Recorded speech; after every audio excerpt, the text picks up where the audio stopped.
မြတ်စွာဘုရားကနောက်ရှေးအောင်နှောင်ဖြစ်တွေကိုတတိတာရကနေရာမှာထားပြီးတော့တိုက်တွန်းတဲ့တုတ်တန်တွေရှိတယ်။နော်လူတွေလက်လန်းမမီနိုင်တဲ့ဖြစ်ရပ်တွေကိုဥပမာနေရာပေးပြီးတော့တိုက်တွန်းနှိုးဆော်တဲ့တုတ်တန်တွေလည်းရှိတယ်။အခုလည်းပဲမြတ်စွာဘုရားတုတ်တန်တစ်ပုဒ်ဟောထားတာရှိတယ်။ဒီကရမတို့ဦးဇင်းတို့တာမန်လူတွေလက်လန်းမမီနိုင်တဲ့အနေအထားတစ်ခုကိုမြတ်စွာဘုရားညွှန်ပြပြီးတော့ဟောထားတဲ့တုတ်တန်တစ်ခု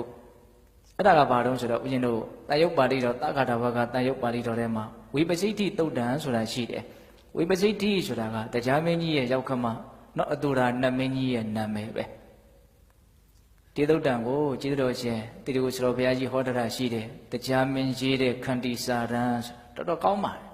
ပိတတော်အဲ့ဒါကိုလည်းနားကြည့်စေခြင်းနဲ့ဦးဇင်းတို့ကတော့အချင်းချုပ်လောက်ပဲပြောနိုင်ပဲပေါ့ဟုတ်လား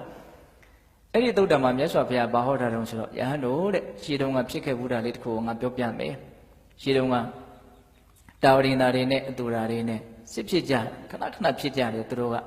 ဒါကဒကာမတို့ဦးဇင်းတို့လူသားတွေလက်လက်မမီနိုင်တဲ့လောကကြီးရဲ့အဖြစ်အပျက်အခြေအနေတစိတ်တဒေသပဲရှိသေးတယ်ဟုတ်လာ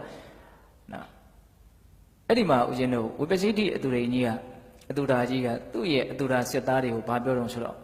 ဒီစစ်ပွဲမှာတကယ်လို့တရားမင်းရှုံးခဲ့မယ်ဆိုလို့ရှိရင်တာဝတိနတ်တွေရှုံးမယ်ဆိုရင်အဲ့ဒီတရားမင်းကိုလေပင်လျင်၅ခုမြောက်နှောင်ဖွဲ့ထားတဲ့အနှောင်ဖွဲ့နဲ့တွဲပြီးတော့ငါ့ဒီကိုခေါ်ခဲ့လို့ခိုင်းတယ်တရားမင်းကလည်းသူ့ရဲ့တာဝတိနတ်တွေကိုအဲ့ဒီတိုင်းပဲမှားထားတာ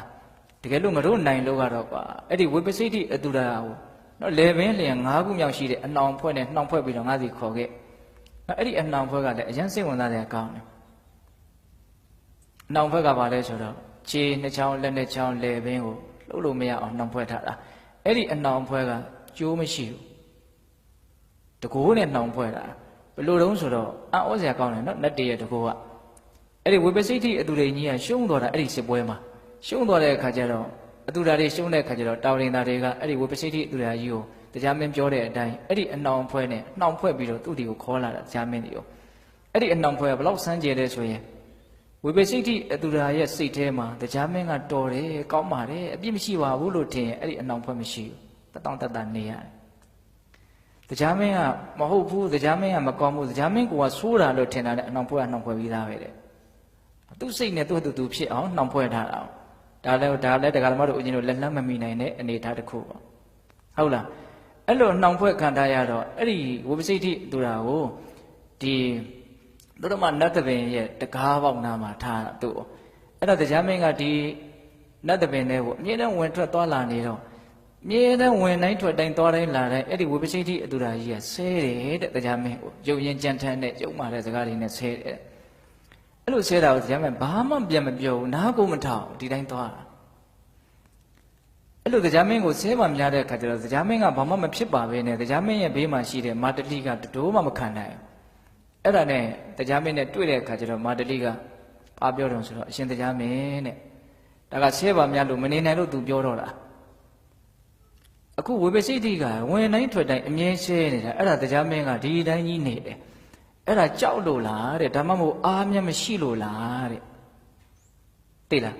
တရားမင်းကဒီလိုဘာမှမတုံ့ပြန်ပဲနဲ့နေတာဟာအဲ့ဒီဝိပစိတ္တိကိုကြောက်လို့လားတဲ့ဒါမှမဟုတ်တုံ့ပြန်နိုင်တဲ့အားမရှိလို့လားတဲ့ဒီလိုသိခံနေတာကြောက်လို့သိခံတာလားအားမရှိလို့သိခံတာလားမရှင်းနိုင်လို့သိခံတာလားလို့မေးတာအဲ့တော့တရားမင်းကတော့အေးစီးစီးပါပဲဘာပြောလို့ဆိုတော့မဟုတ်ပါဘူးတဲ့ငါကြောက်လို့သိခံနေတာလည်းမဟုတ်အားမရှိလို့သိခံနေတာလည်းမဟုတ်ဘူးတဲ့ငါလိုပညာရှိတဲ့ပုဂ္ဂိုလ်တယောက်ဟာဘာကြောင့်ဒီလိုလူမိုက်နဲ့တုပြီးတော့ဖက်ပြိုင်နေရမှလဲတဲ့ဒါသူအရင်စပြောတယ်ဒါလည်းစဉ်းစားစရာကောင်းတာပဲဦးဇင်းကတော့နော်ဒီခါတော့ဦးဇင်းတို့တွေတခါတလေရံဖြစ်ကြတာရှိတယ်နော်ညင်းညာခုံကြတာရှိတယ်သိမခံနိုင်ကြတာတွေရှိတယ်အဲ့လိုရံဖြစ်ကြတဲ့ညင်းညာခုံကြတဲ့တစ်ဖက်လူထက်ကိုတာတယ်လို့တော့ထင်နေတာပဲအဲ့လိုထင်နေလို့ငါဟုတ်တယ်သူမဟုတ်ဘူးဆိုပြီးတော့အသာသေးရအောင်လုပ်ကြတာပေါ့တကယ်တည်းကတူးပြီးတော့ပြောကြပြီညင်းကြပြီရံဖြစ်ကြပြီဆိုရင်တော့တိတ်ပြီးတော့မထူးပါဘူးအဲ့ဒီလိုနှစ်ယောက်ကအဲ့ဒီအနေထားမှာတိတ်ပြီးတော့မထူးဘူးဒါပေမဲ့ခက်တာကနှစ်ယောက်စလုံးကသူ့ထက်ငါသားတယ်လို့ထင်နေတာဟုတ်လားအဲ့ဒါကိုကလည်းမထူးဘူးလို့ပြောရမလို့ရှိတယ်ခုတရားမင်းပြောတာကြည့်နော်ငါလိုပညာရှိတဲ့ပုဂ္ဂိုလ်တရားဘာကြောင့်အဲ့လိုလူမိုက်နဲ့တုပြီးတော့ဖက်ပြိုင်နေရမှာတော့တဲ့မတူဘူးဆိုတာကို तू ကဘယ်လိုတက်တည်ပြတာတော့တုမနေဘူးပြောမနေဘူးဆိုတာနဲ့တက်တည်ပြတာနော်လူတွေကတုဖက်ပြီးတော့ပြောရင်ဒါပေမဲ့တူတယ်လို့တော့မတင်ဘူးအမှန်ကဘယ်လိုဖြစ်နေတူတယ်နော်အဲ့ဒီကိစ္စမှာတော့အတန်ညင်သိမ့်မကွာလို့ညင်းနေကြတာဟုတ်တယ်မဟုတ်လား ထားတော့တရားမင်းအဲ့လိုပြောတာငါကြောက်လို့လည်းမဟုတ်ဘူးအာမရှိလို့လည်းမဟုတ်ဘူးတော့တုဖက်ပြီးတော့ငါမပြောခြင်းလို့သိခံနေတာအဲ့လိုပြောတဲ့အခါကျတော့မာတလိကဘာပြန်ပြောပြန်တော့ဆိုတော့တရားမင်းတဲ့လူမိုက်တွေဆိုတာသူတို့မိုက်မဲမှုသူတို့ရဲ့မကောင်းမှုတွေကိုဉာဏ်ရှိတဲ့လူတွေကမှမတားမြစ်ဘူးဆိုရင်သူတို့မှပိုးပြီးတော့ပျက်စီးသွားနိုင်တယ်တဲ့သူတို့ရဲ့မိုက်မဲမှုတွေတဲ့ဒါကြောင့်ဉာဏ်ရှိတဲ့ပုံကိုယ်တွေကမိုက်မဲတဲ့ပုံကိုယ်တွေကိုပြင်းထန်တဲ့ဓာတ်နဲ့နှိပ်ကွက်တဲ့နေတဲ့ဟော